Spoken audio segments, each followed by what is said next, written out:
Nous sommes à Abidjan, en République de Côte d'Ivoire, à la faveur de la 11e édition de Africa Telecom People, dont le thème pour cette année 2015 est E-commerce en Afrique 2015, l'année du décollage.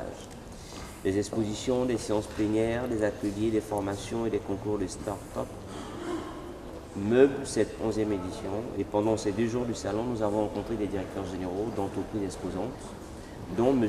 Dominique Baron, qui est le directeur général de Horus Telecom. Bonjour M. Baron. Bonjour. Pouvez-vous nous présenter Horus Telecom? Alors, Horus Telecom est une société qui, depuis plus de 30 ans, intervient dans les pays émergents, notamment en Afrique et notamment en Côte d'Ivoire, où moi j'ai résidé il y a plus de 30 ans. Et notre activité, c'est d'assister les opérateurs de télécommunications et éventuellement les autorités de régulation dans leur stratégie de déploiement de réseau, stratégie marketing, offre de produits, etc. Et quels sont les services et produits que vous offrez?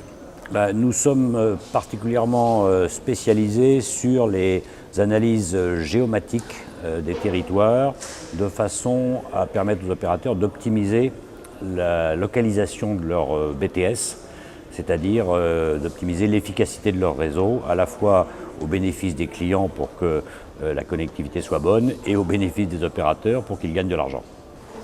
Quelle place occupe l'Afrique de l'Ouest dans votre stratégie de marché? Une place très importante.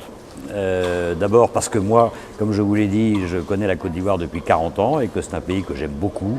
J'y ai habité. Et je suis très heureux aujourd'hui de revoir la Côte d'Ivoire en plein essor, comme je l'avais connue avant les événements. Et donc, nous essayons d'être le plus présent possible en Côte d'Ivoire. Quel est votre avis sur le marché des TIC? Le marché des TIC en Côte d'Ivoire, c'est certainement un des plus dynamiques d'Afrique de l'Ouest. Il reste des projets à faire, mais la couverture est quand même maintenant très bonne. Plus de 95% de la population est couverte par la voie. Ceci dit, il reste des progrès à faire dans le broadband, enfin dans ce qu'on appelle le haut débit. Maintenant, les projets actuels, ce sont des déploiements de fibre optique. Vous participez à la 11e édition de ATP, Oui. Africa Telecom People. Quel bilan pouvez-vous faire de votre participation? Moi, je suis très content d'être venu. J'étais déjà venu l'année dernière. Enfin, je viens régulièrement participer à l'ATP parce qu'on y rencontre des gens intéressants. On se tient au courant des évolutions et on noue des contacts ou on entretient des contacts déjà anciens. Donc, je suis toujours très content. Et à titre personnel, je vous le répète, je suis toujours très content de venir à Abidjan.